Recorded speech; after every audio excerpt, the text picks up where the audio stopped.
A onda de violência no estado de São Paulo matou só em outubro 571 pessoas. Mais de 90 policiais morreram.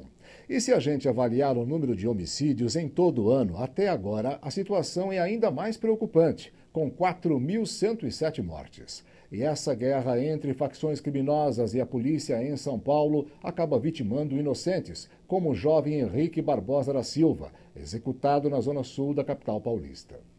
Henrique Barbosa da Silva, de 18 anos, foi assassinado no dia 18 de março deste ano. Ao meu lado estão os pais de Henrique, que vão contar pra gente como foi esse caso. Ele foi assassinado ali na rua Inácio Solano por 2 policiais. Ele vinha andando, quando ele estava distante do mercado. E ele e outros amigos dele, tudo conversando. De repente ele só escutou os tiros, os amigos dele, para cima, tiro para cima, né? Henrique foi executado pelos policiais militares Luiz Viana Labella e Cássio Andrade Bigas, nesta esquina da rua Francisco Inácio Solano, no bairro Cantinho do Céu, zona sul de São Paulo. O crime aconteceu por volta das 4 da manhã, 2 horas depois que este mercado foi assaltado. A dona do mercadinho, o marido dela é policial. E o outro estava trabalhando lá, policial também, como segurança. E foi eles dois que correram atrás dos adolescentes para matar o meu menino. Deu um tiro nas costas e chegou para perto dele assim, deu outro tiro, pertinho da cabeça dele. Os PMs tentaram simular uma resistência seguida de morte, implantando um revólver de calibre 38 no local do crime. Nunca entrou em lugar errado, com droga, com arma, não sabe nem o que é arma. Plantaram uma arma na mão do moleque por pura injustiça. Revoltados com o assassinato do filho e com a absolvição do PM Cássio Andrade Bigas, no dia 8 de novembro, os pais de Henrique clamam por justiça. Eu gostaria que tivesse justiça nesse Brasil que a gente vive, que é um lugar que só quem manda é quem tem dinheiro, você entendeu? Quem não tem dinheiro não tem vez. Meu filho não merecia. E eu quero ver a justiça ser feita. E eu não vou descansar por enquanto que não tiver justiça. A situação da violência é tão complicada que a Anistia Internacional apontou que autoridades da cidade de São Paulo falharam na condução da segurança pública. A Anistia é um movimento com representação em todo o mundo e reúne mais de 3 milhões de apoiadores. E nós convidamos o Carlos Alberto Lungarzo, que é membro da Anistia Internacional dos Estados Unidos, para discutir aqui no seu jornal a questão da violência. Boa noite, prazer te receber, viu, Carlos? Boa noite, prazer é todo meu estar em um canal que fala a verdade. Muito obrigado, muito obrigado. Carlos, nós acabamos de acompanhar o caso do jovem Henrique, assassinado por policiais e acusados, inclusive, de terem forjado provas. Exato. Como é que a Anistia Internacional acompanha estes casos? Bom, nós acompanhamos geralmente através de pessoas que viajam ao Brasil, é dizer, que há um time em Londres, que é um time que se ocupa dos problemas brasileiros, que falam com as vítimas, com os parentes das vítimas, que recolhem opinião nos lugares, eventualmente fazem seguimentos comparando com os antecedentes. Enfim, creio que uma vez por ano se faz um trabalho muito profundo, não? Recolhendo opiniões de diversas pessoas, de instituições, etc. Creio que dentro de uma margem de erro, que é inevitável nestes casos, mais ou menos nosso acompanhamento é bastante apurado. Por sinal, há muitas falhas na investigação no número de assassinatos cometidos em São Paulo ou não?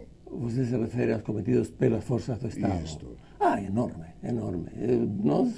Que eu saiba, os casos que eu estudei, dos casos que se denunciam, menos de 2% são apurados realmente. Menos de 2%? Os dos que eu estudei, que acho que são bastantes. Eu trabalhei nisto mais ou menos uns 3 anos.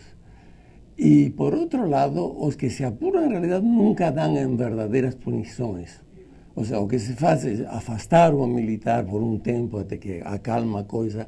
Eventualmente, ele pode ser mobilizado para outra delegacia, para outro quartel. Agora, ser entregue à justiça normal, isso acontece muito rara vez. Aconteceu, por exemplo, no caso de Carandiru, que foi um enorme escândalo. Aconteceu no caso del Dourado de Carajás. Mas, em todos esses casos, o Tribunal de Justiça de São Paulo, por exemplo, no caso de Carandiru, absolveu, deu um jeito de absolver ao culpado, que era aquele Coronel Guimarães. Carlos, como é que você avalia, então, a parceria firmada entre o governo federal e estadual para diminuir a violência em São Paulo? Bom, eu tenho que fazer uma observação sobre isso, porque conheço bastante, por diversos motivos, ao ministro, e creio que José Eduardo é uma pessoa muito inteligente, corajosa, bem intencionada, e o que ele quer é diminuir o crime, ou destruir o crime, por vias pacíficas. E ele disse muito sensatamente que a maneira de destruir o crime é afogar suas fontes de recursos. Você faz um aparato criminoso para ganhar dinheiro, bom, se ele não dá dinheiro, se vai acabar. O que eu tenho minhas dúvidas, e tomara me equivoque, mas não podemos ser ingênuos, é se isso vai funcionar com o governo de São Paulo. Porque, como sabemos, boa parte... Por que não funcionaria?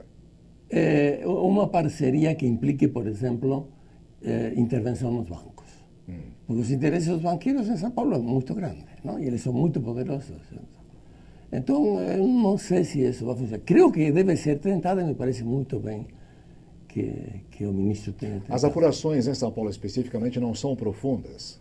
Não, em geral são bastante fracas em vários estados. São profundas e bastante eficientes em Rio Grande do Sul. São menos, por exemplo, em Rio de Janeiro. Mas em São Paulo há uma espécie de blindagem que se deve um pouco a interesses políticos e ideológicos do grupo dominante em São Paulo. Como você sabe, tem grupos do Opus Dei, grupos vinculados com a antiga tradição militarista, não? Assim. Isso que poderia emperrar a investigação mais profunda. Claro, imagina. Inclusive, veja, Carlos, você tem um sintoma muito claro. Quando começa a haver esse tipo de problemas, a solução que propõe o governador é mais fogo na fogueira, mais lenha na fogueira. Não diz, vamos equacionar a coisa, vamos buscar. Então, mais policiais na rua. Se cada policial, por as razões que sejam, ou porque é mal pagado, mal preparado, ou por transtornos próprios da profissão, se o policial traz uma dose grande de violência, como este caso que mataram a essa criança alevosamente, obviamente, quanto mais policial você põe, maior vai ser a violência. Não? Que é a coisa, o que eles queriam que o rol que assumisse a federação. Se lembra que o primeiro contato do nosso governador com o ministro da Justiça foi pedir tropas federais. Disse, não, nada de tropas federais, vocês têm bastante tropas, vamos tentar fazer uma solução racional, que consiste em isolar. E qual que é essa solução racional? Isolar economicamente Isolar economicamente o Estado? Não, isolar economicamente o crime organizado. Ah, entendi. Porque, por exemplo, se você não tem como lavar o dinheiro da droga, você não se vai dedicar mais à droga. Agora, isso não sei, porque os que lavam droga... Ou seja, evitar a circulação do dinheiro entre os bandidos. Exato, e que eles não possam lavá-lo com...